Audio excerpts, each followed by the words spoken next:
यह कहानी एक गांव की है जहां लोग एक दूसरे के सहारे जीने का तरीका सिखाते हैं। एक गांव था जहां लोगों के बीच में अनोखा एक बंधन था। यहाँ के लोग एक दूसरे के साथ मेहनत करते, सहायता करते और एक दूसरे के साथ खुशियों और दुखों को बांटते थे। इस गांव की कहानी बहुत ही अनोखी थी। एक बार गांव में एक नया आदमी आया। उसका नाम राम था। राम बहुत ही निराशाजनक हालत में आया था।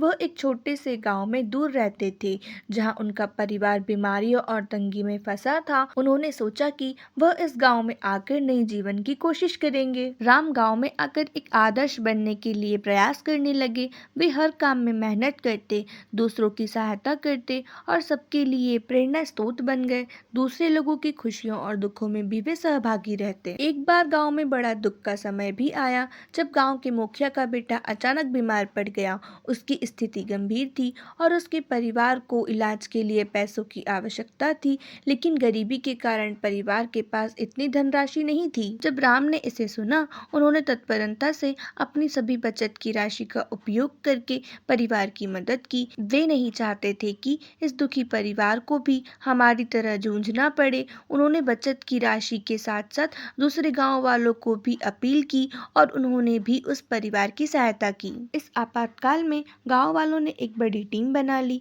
सभी ने मेहनत करके और अपने संगठन के साथ मिलकर इलाज के लिए पैसे इकट्ठा किए।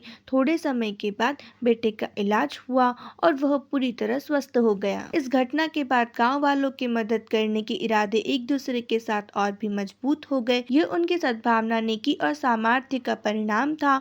वे सभी ने समझा कि दूसरों की मदद करके ही हमारा असली लक्ष्य पूरा होता है। वह गांव अब एक परिवार की तरह था जहां हर कोई एक दूसरे का सहारा था।